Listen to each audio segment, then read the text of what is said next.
This program is a presentation of UCTV for educational and non-commercial use only.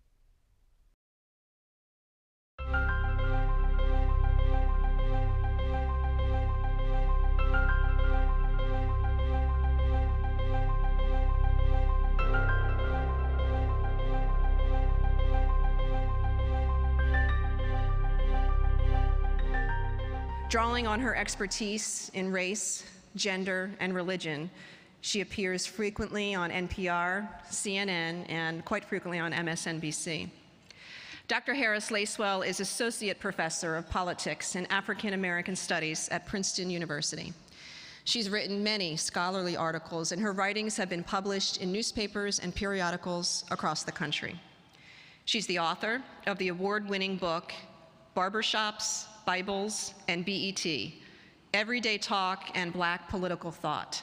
She's currently writing Sister Citizen for colored girls who've considered politics when being strong wasn't enough.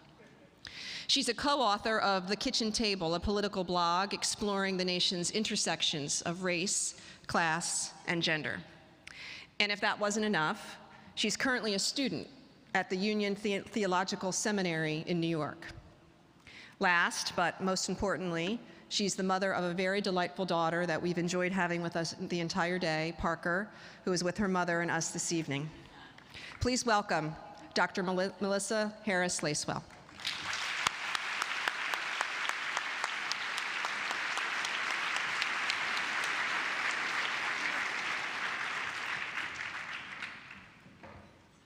Good evening. It is a great pleasure to be here. I've had a couple of people say to me, thank you so much for being here, and I kept saying, it's Southern California. I mean, you asked, of course I would come. This afternoon at lunch, I had an opportunity to talk a little bit about how the work that I do as a professor, as a political pundit, as a mom, got connected with the work of reproductive rights and reproductive rights advocacy. And I will just tell a little bit of that story, a little more of that story right now, which is that I have a mother who came from a very conservative religious tradition. But by the time she had me, my mother had been radicalized through graduate study in sociology. And nothing will radicalize you, it turns out, like a PhD study in sociology. And my mother's first publication was a small book. It was a book about sexually transmitted diseases. She wrote it in 1971, and the title of the book was How to Have Intercourse Without Getting Screwed.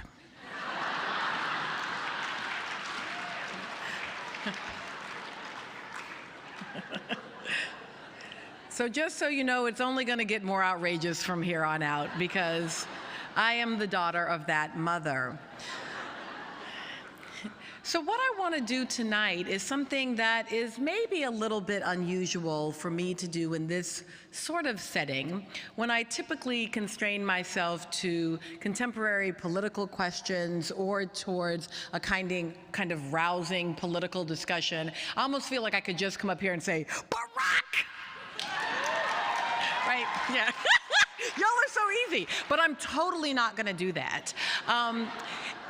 In part because what is so easy for us to do with a friend of our cause in the White House is to simply forget that the work is always here on the ground, that the nature of American democracy is that at this moment there may be a friend in the White House, and at some other moment it will change. I keep reminding my progressive Democrat friends that we won an election, we did not stage a coup. So we are still in a country where we must engage the diversity of ideas and opinions and worldviews. It is the very thing that makes us great as a country. So if the work is here on the ground, then regardless of what is going on in Washington, what I hope to be able to do at this moment, rather than my rousing political speech, is to bring a little bit of my empirical evidence, the work that I do as a researcher and a professor, to bear on this question. All right, so I want to suggest to you the idea of fictive kinship. Now, you've probably heard this concept of fictive kinship before, even if no one gave you such a nice academic term for it. It happens every time you hear African Americans call each other brother or sister. We're not actually related to one another. It is a notion of fictive kinship. In other words, it's an idea that what happens when an African American achieves is relevant for you because we share a sense of connected identity. In other words, for minority populations, for marginalized populations, the notion of identity becomes politicized because what any one person does well can be used as a story to talk about what we are all capable of. In other words, role models work because of fictive kinship. If anyone in your community has said, what a great role model the Obamas are, you should ask yourself, why? Why would the Obamas be a great role model? Well, they function as great role models, particularly for African Americans, because there's an assumption about how race works, that we are connected to each other. I can tell my daughter the story of Harriet Tubman, and it matters to her because of this notion of fictive kinship. So this is a great story. Everybody likes the role model story, particularly when a young Black professor tells it, because here I am off doing my fictive kinship role modeling. But what I want to suggest is that if positive images can be productive in the concept of a role model, they can also be powerful for shaming those who don't meet up to that standard. So I want you to look again at the Obamas. The Obamas are a kind of national imagination, the perfection of family. And I like to say that what we like most about Barack was that he chose a woman as tall as him and as smart as him. It makes us feel better. We assume that he can see us and that he'll make good choices because he made that good choice. But we also know, for example, that African American women are the group of people least likely to ever marry, most likely to divorce, and most likely to have to raise their fabulous 7-year-old and 10-year-old daughters on their own. So is it possible that there is a flip side to this fictive kinship? And I want to suggest that, in fact, there is, and that we would call this flip side of racial pride racial shame. So the images that you have here are images of the young woman implicated in the Duke lacrosse rape trial. It was a key example of the possibilities of how racial shaming works. An African American woman who made a set of implications on the question of sexual abuse, and then those implications turned out to be untrue. Now, what I like to say about this on the question of race is that it has a particular impact for African Americans in a way that, for example, when Paris Hilton behaves badly, does not necessarily impact how white women generally think about themselves. Although I do know that as Californians, you're having statewide shame at the moment. I'm sorry about that. All right, so why should we care if the flip side of pride is shame? In the years immediately following World War II, cognitive psychologist researchers wanted to think about how it was that people were engaged in authoritarian practices. In other words, people who were normally or ordinarily good people ended up doing horrendous things in the context of authoritarian regimes. Part of that research was the crooked room research. If you're a cognitive psychologist from this time, then you know that the work showed that you could put people in a room where the images around them were slanted or tilted, give them a chair that moved, and ask them to find the upright in the room. And for people who were field dependent, some people could be on an axis as much as 45 degrees, but believe themselves to be straight up and down. Why? Because they had aligned themselves with the crooked images all around them. When I first read that research, I thought, oh, that's a metaphor for being an African American woman in America. That in many ways, this is a metaphor for Black women's experience because all around us are crooked images, conceptions of who Black women are that have very little to do with the reality of Black women's lives and yet are powerful for shaping our perception of ourselves and can sometimes lead to a situation where even though you believe yourself to be finding the upright, you end up crooked. Okay, so what does that mean? We have a situation where people are bombarded with negative images about race and gender. We have a situation where people have a sense of fictive kinship so that the good actions of any individual in that group can be used for positive role modeling, but it's also true that any bad behavior on the part of any member of that group can also be used to stigmatize and to shame. So what do we know about shame? I like to say that guilt is a good emotion. Feel free to be guilty. Guilty tends to be about how we feel about something we've actually done or not done, and it leads us to want to make redress, to do something to fix it. But shame is not like that. Shame is more global. Shame is not just about what you have done or failed to do. It's about who you think you are at your core. Shame is social and shame is global. Shame only works because you believe that either someone is looking at you with a shaming gaze, or you believe that if they knew the real you, they would look on you in a way that would make you feel ashamed. And that sense of shame is totalizing.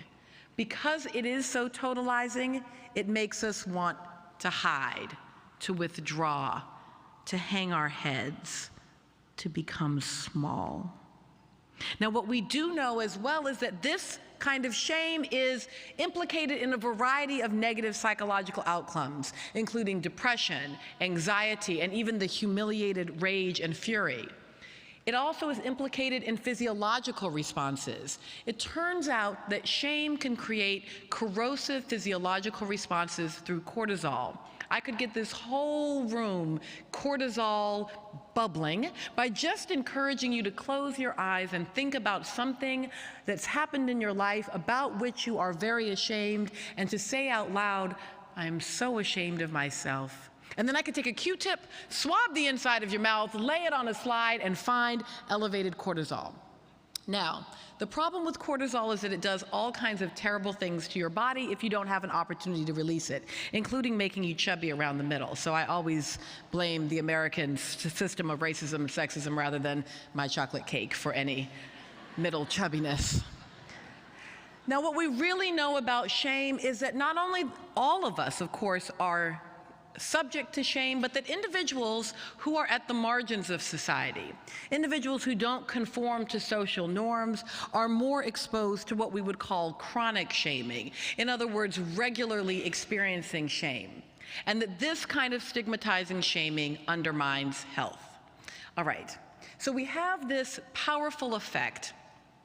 And what I want to suggest is that not only is shaming powerful and global and social, it is also political and it is racial.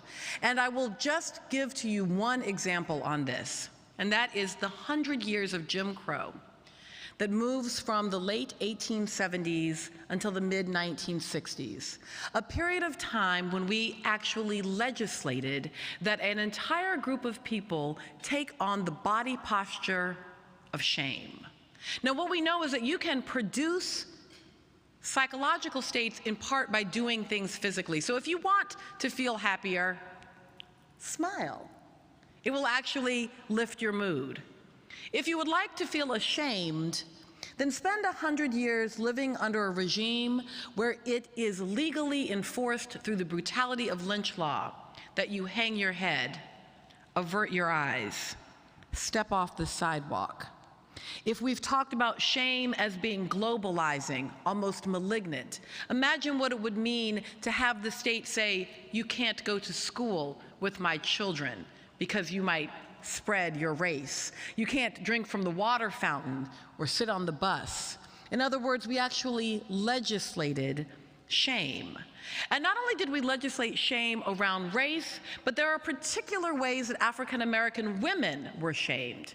Public degradation during Jim Crow, blamed for social disorder during the Great Migration. Of course, our favorite in the recent era being labeled matriarchs by Moynihan, described as welfare queens by Ronald Reagan, and regularly, and here's where we come to the story of Planned Parenthood, the notion of Black reproduction as a kind of malignancy, a kind of cancer on the US. That we see this language now also deployed against immigrant communities, this notion that people of color and their reproduction must be halted and stopped. And so the anxiety, right at this very moment, as we want to be able to talk about how to control and be in control of reproduction, at the same time bumping up against an ugly history where we understood racism associated with this notion of Black reproduction. So it turns out that all of this has real implications for those who are providing public health. Oh, I'm sorry, real quick. Planned Parenthood knows a little something about public shaming. Shaming is one of the key things that anti-reproductive rights groups use against organizations like Planned Parenthood.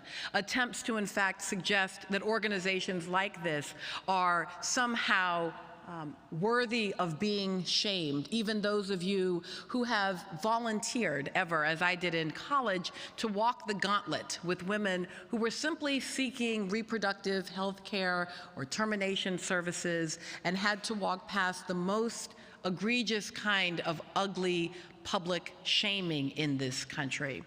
And in fact, shaming for being bad mothers, the notion that anyone who might want to control their reproductive capacity is in fact a bad mother.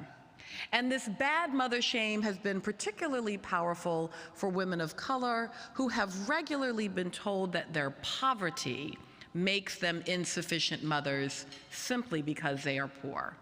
All right, so what does shame do in the context of pregnancy? We know that there are these pervasive negative stereotypes surrounding African American women.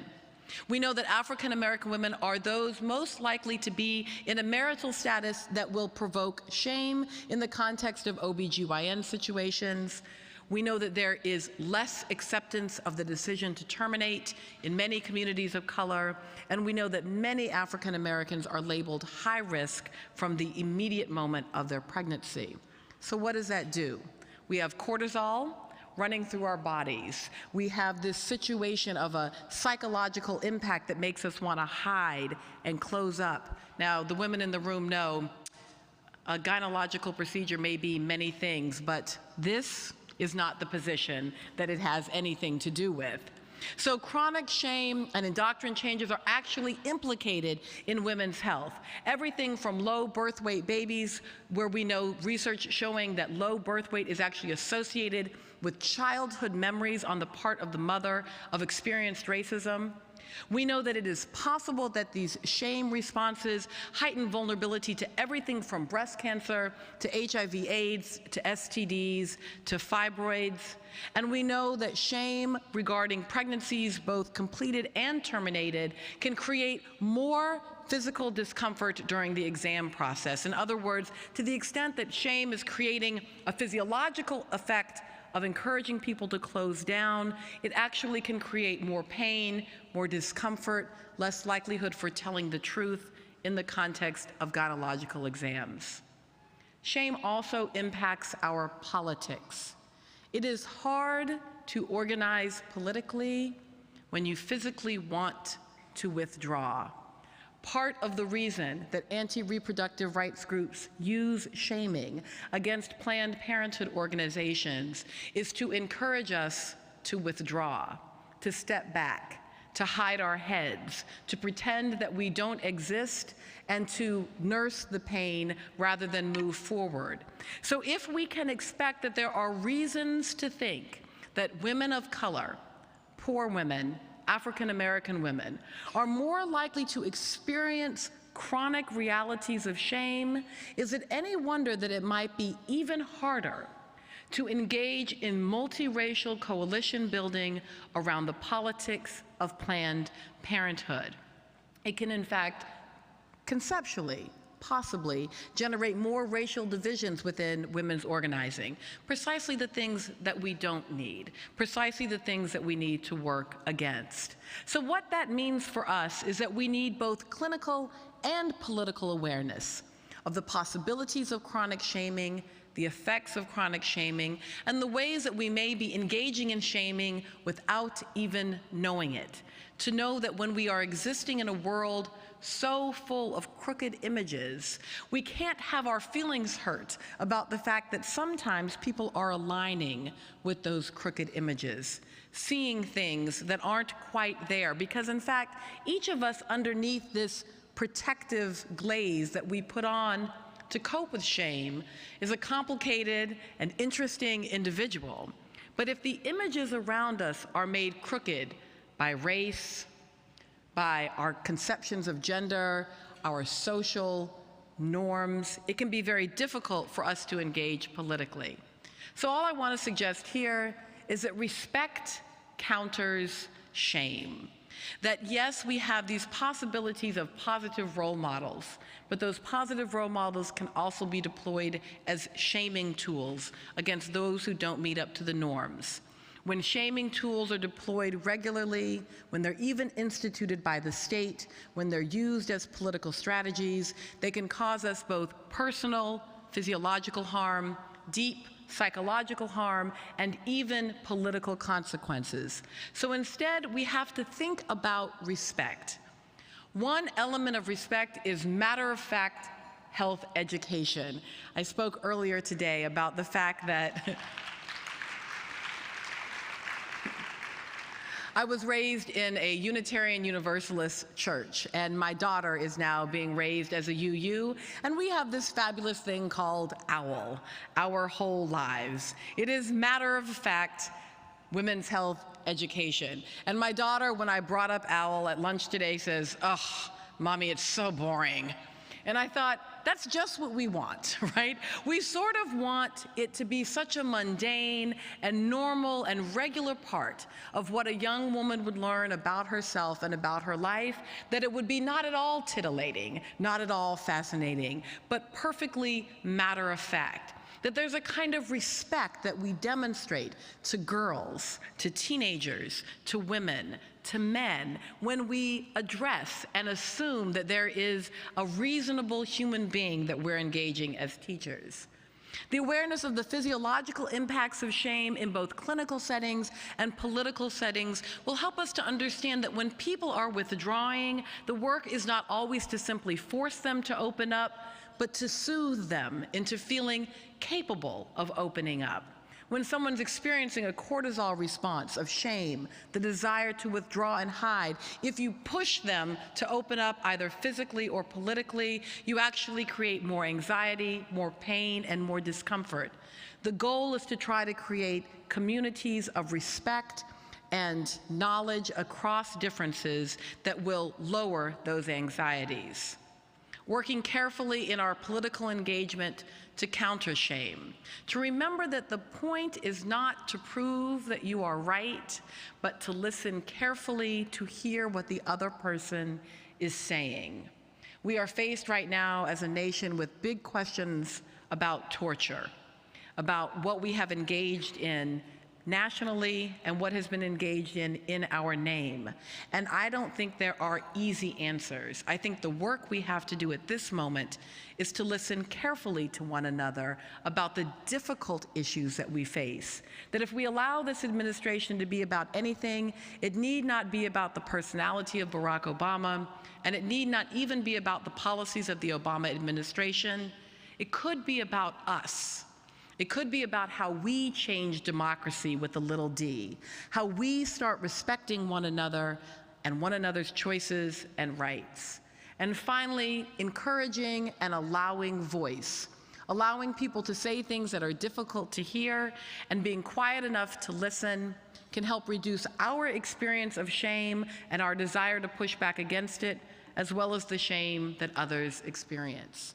So I just want to really say, I appreciate so much that you indulged me a little bit on my research, that you listened to me talk about the specific experience of African American women, not because I think it is the only experience that this can be told on this story, but instead because sometimes when we tell our particular narratives, we can actually open up to a universal. That the stories we tell about ourselves are often the stories that are right there in the audience. And so I appreciate so much the work that you do. I appreciate the hate mail that you take. I appreciate the checks that you write. I appreciate the faith that you keep. I appreciate the opportunities. And more than anything, also as the mom of a 7-year-old daughter, I appreciate that you are making the world a safe place for her to become a young woman. Thank you.